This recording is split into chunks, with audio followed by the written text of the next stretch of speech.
Never a dull moment. Still edible down here. This one's pretty big.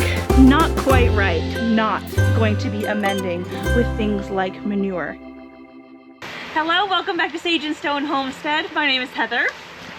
I had planned to take an entire garden tour video today, and we will get to that. This is probably titled a garden tour, but I'm going to actually pick something to have with dinner, and I wanted you guys to see it in its fullness before I take some of it out. This here is our Ragged Jack kale. It's been doing really well. I've harvested a few times. I'm gonna make another harvest.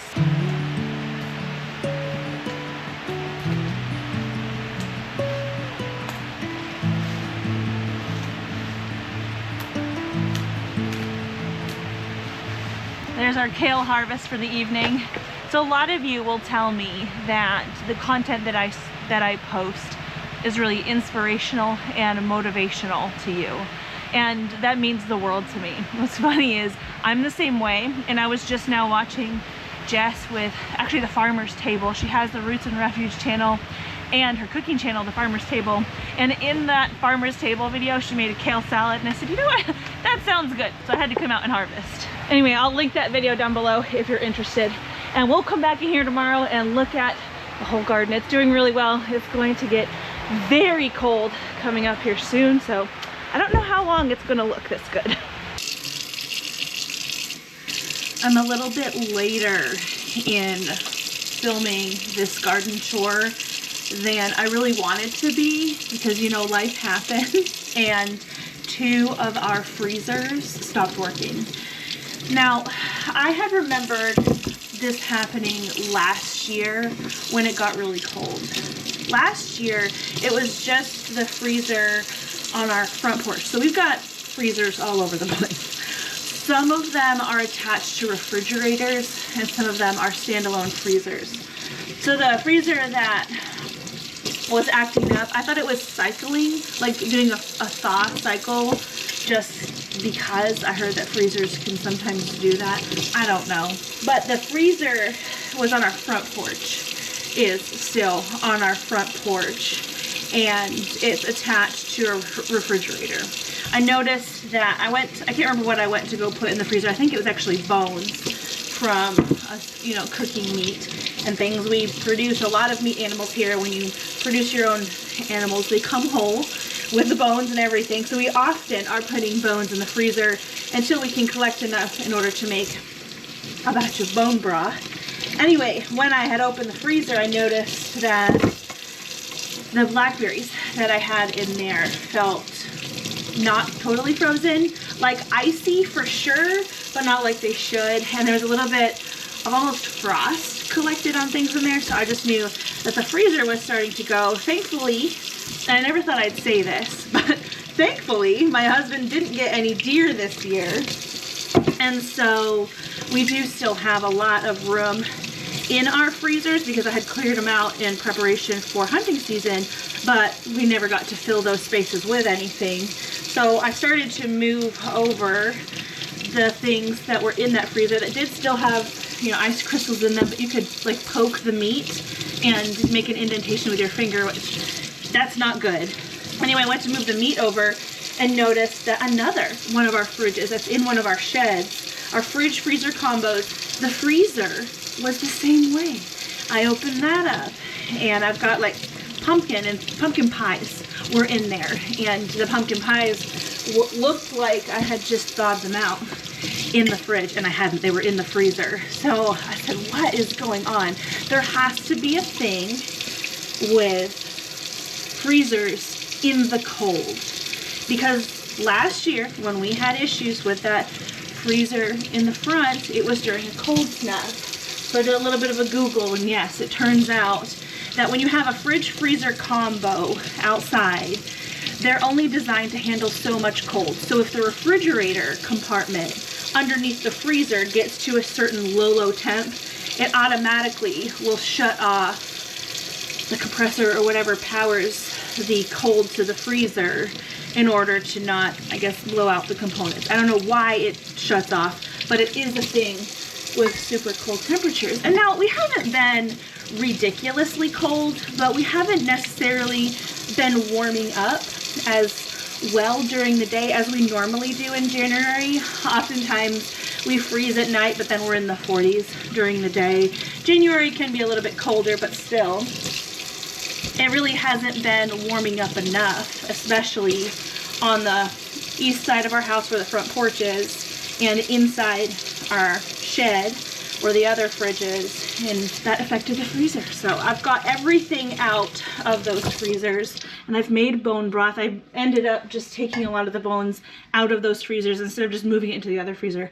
I made broth, and I had one jar, popped the lid while it was in the canner, so they're all kind of greasy, just cleaning them up. And then we'll go outside. All that to say, I've just been a little bit distracted with those things that happen on a homestead that just throw you. It's never a dull moment. Thankfully, everything was caught soon enough to where it still had the ice crystals in it, and we didn't lose anything. So we'll start the garden tour over here where basically nothing is growing. I'll just give you kind of an overview of what's going on here in the perennial garden. I did clean this area out. It was very overgrown with a lot of volunteer tomatoes, and the blackberries had gone kind of crazy. So this looks nice again. That's basically the only clean out that I've done.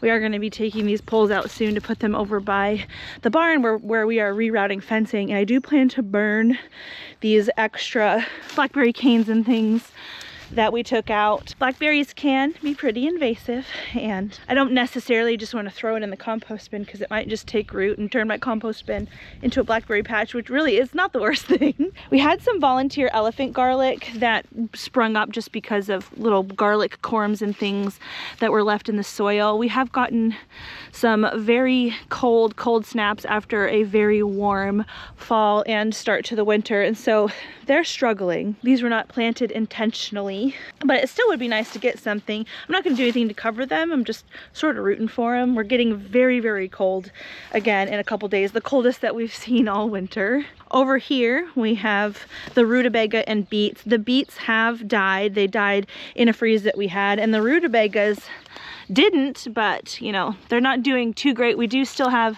some leaves, but I really don't feel like we can expect a lot out of them. This is still edible down here. I may choose to cover them coming up, but I don't know if it's necessarily going to be worth it. I may end up just pulling those and using the little tiny rutabagas like little small potatoes or something. But yeah, as far as taking down the loofah off the trellis, this is what I like to do with a lot of what I remove from trellises, is just put it back down into the bed. This is going to feed the bed. I will cover it with some barn clean out, possibly some bagged soil, and I will replant this at some point in spring. I have an idea of what I'm going to put there, but I want to make sure that what it is, what I want to put there, germinates before I really announce it. Back here, our grapes are doing as well as they can, I guess. This was our first year with grapes. These are muscadines, and so is this one. I haven't done anything to trim them. I know that there's certain ways that I should be pruning these up. It's actually a viewer that told me that muscadines are pruned differently than things like Concord grapes, and I didn't know that. I really appreciate knowing that, because over here we have, it's called a Sunbelt grape. I believe that's a variety of Concord, and these don't have very much on them to begin with, so I don't think there's really much pruning to do over here. So when I do research pruning, I will specifically look for muscadine type methods. I never have covered my strawberry beds when it comes to overwintering them. These are very crowded and need thinning. It's funny because last year this was very sparse looking, and I intentionally just let them go wild so we could make sure that we got a decent amount through winter. And I think we're going to be able to get too much through winter, so I'm happy to thin things out when needed. As far as I know, my blueberries are still alive. I mean, this looks like a good sign. These are legacy blueberries. And our asparagus bed really needs a good clean out. To be honest, I don't know that I really have the energy or the headspace for this today. I do plan on getting these things all cleaned up and tidy by about the month of March. Mid to late March is when we first start seeing the first little asparagus spears coming up, so I want to get this cleaned up and amended before then. It seems funny to have a garden tour video where basically nothing is growing, so we'll move over to the greenhouse where quite a lot is going on. I noticed that some of the kids were working on their garden beds today. None of their little plants survived some of the freezes that we had, so they just tilled them under and reset the garden. Here's the greenhouse. You can see the north side of the greenhouse where we don't get any sun. It's still frozen even though we've had days in the 40s.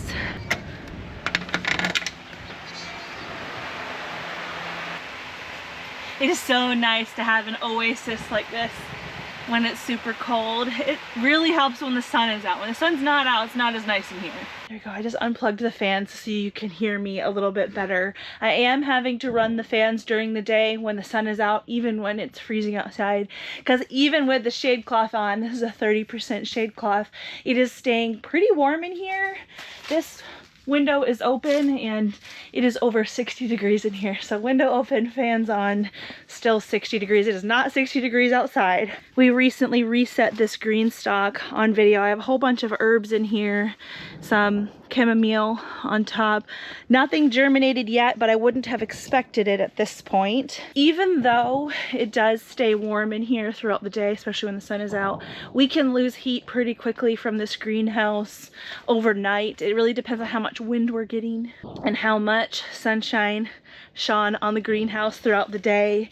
So it's pretty cold at night for most seeds to germinate, but when we get more stable nighttime temps, a little higher nighttime temps, stuff in there should start germinating. I am making sure to keep that nice and moist. Over here next to the green stalk, I have this planter here that I scattered with different lettuce seeds, and it took a while for this lettuce to really get going. It really started doing well when I added the drip irrigation in here, but I think it's like this one variety of lettuce that really took off. I do have a couple others. I have come through here and taken just a few little sprigs out for boosting a salad that we had. And on the back side of those lettuces are these gorgeous heads of cabbage, which are about half the size that they will be, or that they could be. With the cold that's coming, we're going to be seeing temps in the single digits. I'm toying with the idea of pulling some of the stuff early, just in case, because when the plants experience temperatures like they're experiencing now, 60 degrees, 65 degrees, almost 70 degrees, and then you get a day where the sun isn't out and that night is 9, that's a lot. That's a lot even for a frost tolerant plant, and that kind of a thing is what can wipe out a greenhouse like this. So I'm trying to keep that in mind while also really wanting to experiment. So there will be some things that I will probably pick early, but I'll regret picking all of them if it turns out I didn't really have to. Because like I said, these guys really can get bigger, but I don't want my greediness, you know, to make it that we don't get anything. This one's pretty big. I saw Farrell out here looking around. I'm in here. Oh, he doesn't care about me. He wants the ladies. The ladies are over there. We have harvested quite a few of the main heads off of our broccoli, and they are putting out little side shoots, although they're doing so pretty slowly. I am not sure that I'm going to be leaving a lot of these plants in order to get those side shoots, because I have some seedlings that are destined to go in here in mid-February, and I want to make sure I get this bed cleaned out and ready for those seedlings. I will be harvesting these greens and freeze drying them. You can also can greens, but the thought behind freeze drying them was that I could powderize them and kind of hide that broccoli nutrition inside dishes where maybe a child would only eat the rice for dinner, but if it's green rice, they at least get the nutrition. But that's the hope and the thought that I have behind freeze drying the greens. We need to give the pig a pumpkin or she's gonna scream at us the rest of the garden tour. These are the pumpkins that really are destined for the animals. I brought in several, okay, of these Dutch fork pie pumpkins that we grew last year into the house, and I've been preserving them. There's actually one in the freeze dryer right now. I'm poking them to figure out which ones might need to be used first so that we can use up our harvest mindfully. So some of the ones that seem like, yeah, there's quite a few that just feel a little less firm than they once did. I've selected this one for Chloe. Chloe knows what this is. You know what this is too. Huh.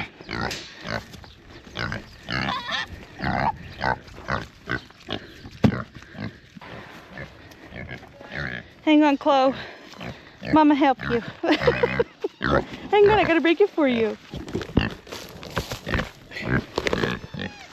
There you go.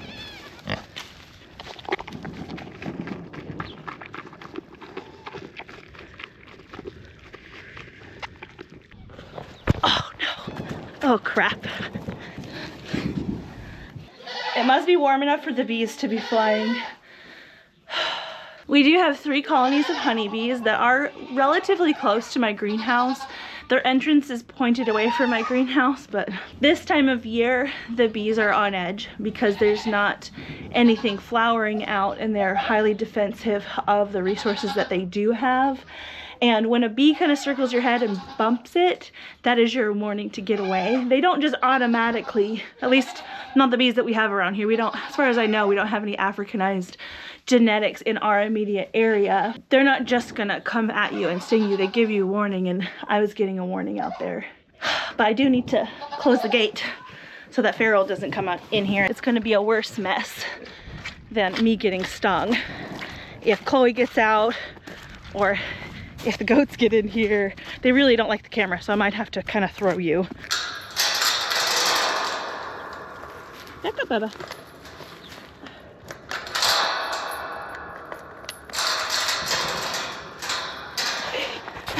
All right, we made it back without issue.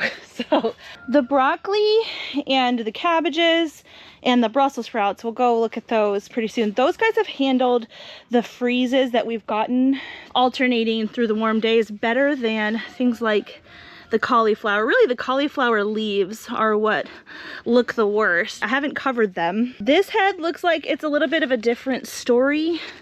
It does look to me like it has freeze damage on it. Just this brown, and it's soft. So that is probably chicken food. See this cauliflower here, it's just limp. This one is still edible. I might pick some of these to have with dinner tonight to just get what we can out of them. See, that looks like freeze damage too. See, over here, I've got a different variety of cabbage. These, I can't remember the name of, I'll put the name in the words down below, but these are supposed to be smaller. Oh my gosh, they're so cute. They're starting to head up well. And then interspersed throughout all the other brassicas, I do have things like Brussels sprouts, which are starting to put on their sprouts. Brussels sprouts take a really long time. I probably should have started these earlier. All the plants that are in here were started from seed, and I started the seed in August. If I remember right, it was like mid to late August, so I may have to start things like Brussels sprouts in July, which is crazy. The last thing I'm thinking about in July is cold weather things, but it looks like I maybe need to change my mindset on that. I've got another cauliflower head that looks like, I don't know, just not quite right. These cauliflower, I believe it's the variety Snowball. They're supposed to be self-blanching, where they're supposed to wrap their leaves around the head naturally. Some of these are doing that okay, others are not. I don't know if the cold has anything to do with it. You know, the fact that they're a little bit limp after freezing. I am not sure, but this particular bed, I had some, or I guess I still kind of do have, some romaine style lettuces over here.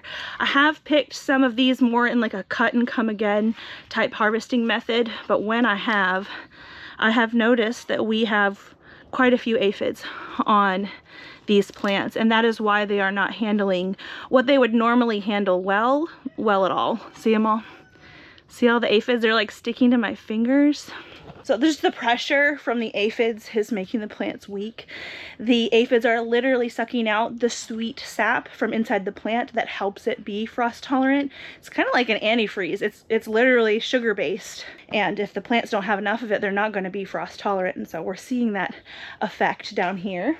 And the reason that we have aphids in here, I think there's a couple reasons for it. I had used some local mulch that wasn't heat treated or anything, so I'm sure we brought some bugs in here. But also, we have used a lot of bagged soils in order to fill these beds, as well as things like hay and barn clean out. And I did also amend some of the beds with a product called Trifecta Plus. It's like a balanced fertilizer.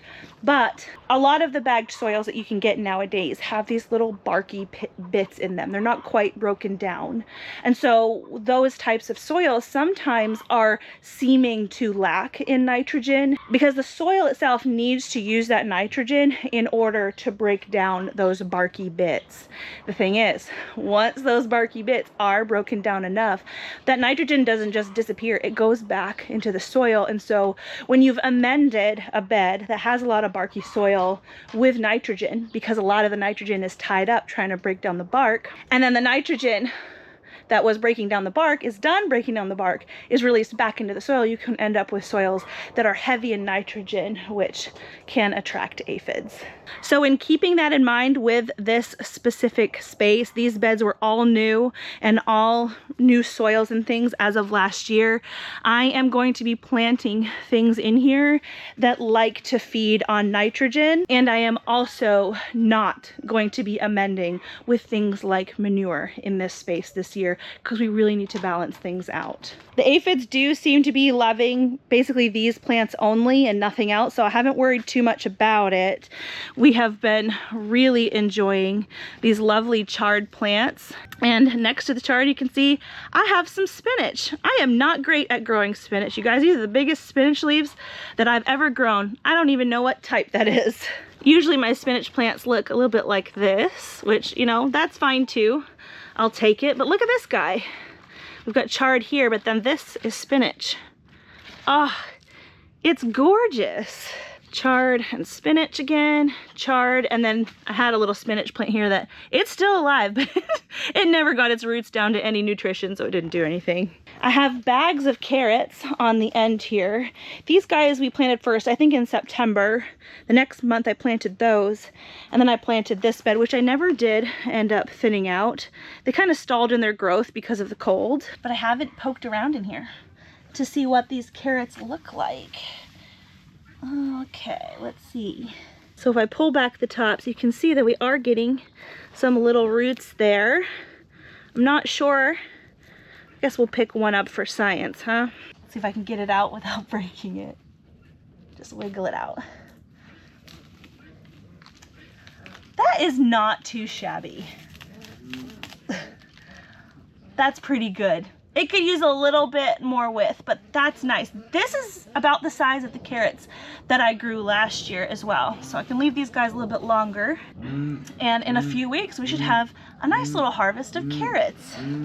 I have this little live trap right here because I did notice that we had some kind of critter in here eating on these cabbages. I have seen a pretty large rat. Yeah, the holes in this trap are large, but the rats are bigger. So far, the cats that we have, our outdoor cats, they are keeping away a lot of the rodents. It's been amazing, but they're also scared of the electric netting, and they don't like to come close to the greenhouse because of that. I think they've gotten zapped one too many times.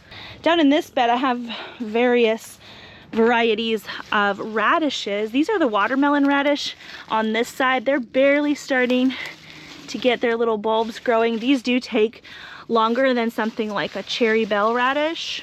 I've harvested quite a few radishes out of here that were ready, but quite a few are mostly leaves, which could be the nitrogen imbalance. Again, there's a radish right there. Over here are some kohlrabi plants. These guys I planted quite close together. I've got more kohlrabi over here that's about a foot apart. Some of that can be harvested very soon. This plant though is doing something kind of crazy. I was looking down here because I just saw how beautiful the leaves were, and I wondered how big the bulb had gotten. And it looks like this plant is just putting on leaf after leaf after leaf and no bulb. For a second I thought that this might actually be a Brussels sprout, but I don't really know what it's doing. Possibly a lot of nitrogen is causing that. Right next to it though, we do have this kohlrabi starting to bulb up, and this one here is starting to bulb up. So this might just be a weird genetic thing. Look at the big leaves on this kohlrabi. Nice big big-ish bulb down there. It looks good. I noticed there was one over here that looked really nice. See it? Need to harvest that before the crack causes some kind of compromised bulb. Isn't that pretty? The cow thinks so too. Really, a lot of the beds are just a mix of cauliflower, Brussels sprouts, and cabbages of varying stages. These ones are smaller than the ones I have on the other side. The hope is that these survive the cold snap that we're getting, but if not, they still did really good work of relieving the beds of some of their nitrogen. If and when these die back, these might be the ones that I leave as my test crop, and then I'll harvest the leaves and whatever on that side. But I will probably elect to remove these leaves and things out of here, compost them somewhere else just to get the nitrogen out. These dead things hanging from the purlin, these are the peppers that I grew last year. These will come out eventually. It's going to be just as easy as cutting them from the bottom and taking them down from the top there. Just haven't done it yet. They're not impeding on the light that these beautiful bok choy are getting. Look at how pretty these are. I just love the shape of these plants. In the past, when I've grown bok choy, these guys can be prone to aphid infestation. I might be seeing, that might be one little aphid down there. But so far, it doesn't look like they are intensely overrun. And honestly, these are gonna come out before that freeze that we're getting. If you've never cooked with bok choy, it's one of those Asian greens that cooks down a lot in the pan. So all of this bok choy is probably good enough for 3 meals. So what I'll do is I'll pick it and we'll eat one batch fresh, put the rest in the fridge, and likely eat those fresh as well. So the bok choy goes from here to about here, and then we start getting into the yod pha broccoli. And they've done a little bit here. I think these are slow going because it's been cold at night, but this is like almost like a sprouting broccoli.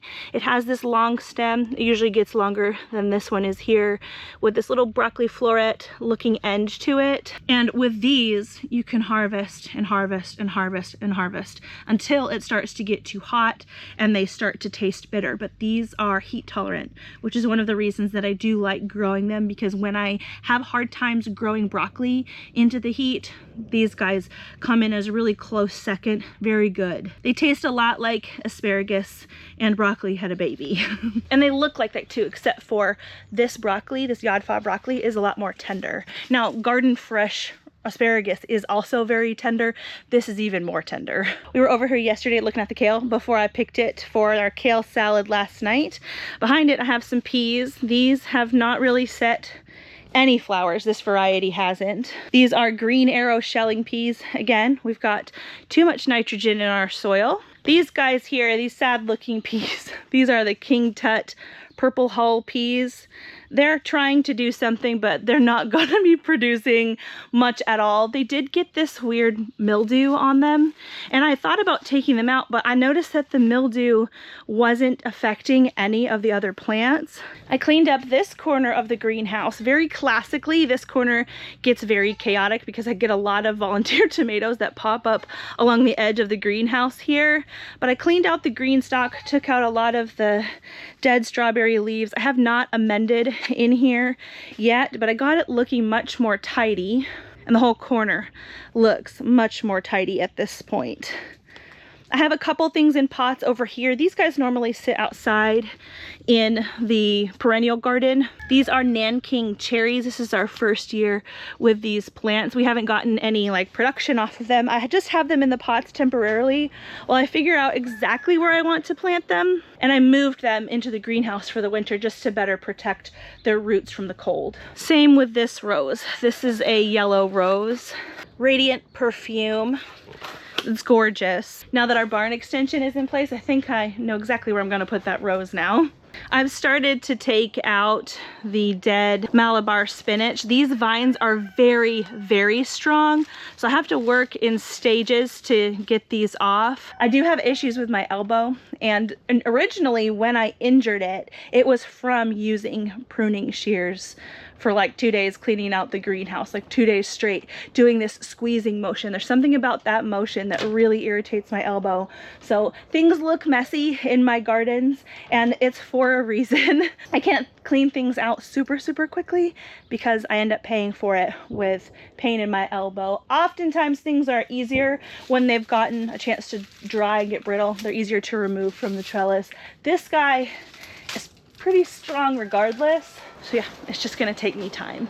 I moved the bonfire peach trees to somewhat of a permanent spot. These are going to get bigger this year. We've already got some little buds on them. These guys are gonna be gorgeous. There's one right here, and then there's one right here.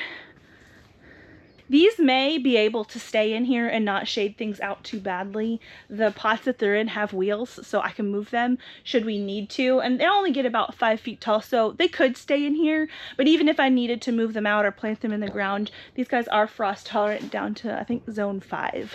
This bed over here just has more brassicas in it, but I wanted to show you the Brussels sprouts that are on this plant are coming in, but they're not coming in like a tight fashion. It's a little bit interesting. I started taking off the leaves of the Brussels sprout where each leaf met with a sprout. I have read that this helps give you bigger sprouts. Now you obviously need to leave enough leaves on so you can still get a good amount of photosynthesizing going on. But yeah, if you have any idea why some Brussels sprouts do this and they're just loose instead of being a nice compact little mini cabbage, let me know.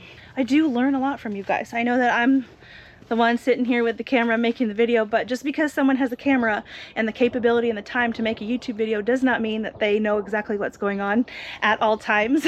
I really appreciate your feedback. You guys are probably the biggest reason that things have been so successful here in the garden and on our farm in general. So I appreciate you guys so much. I'll see you guys again soon.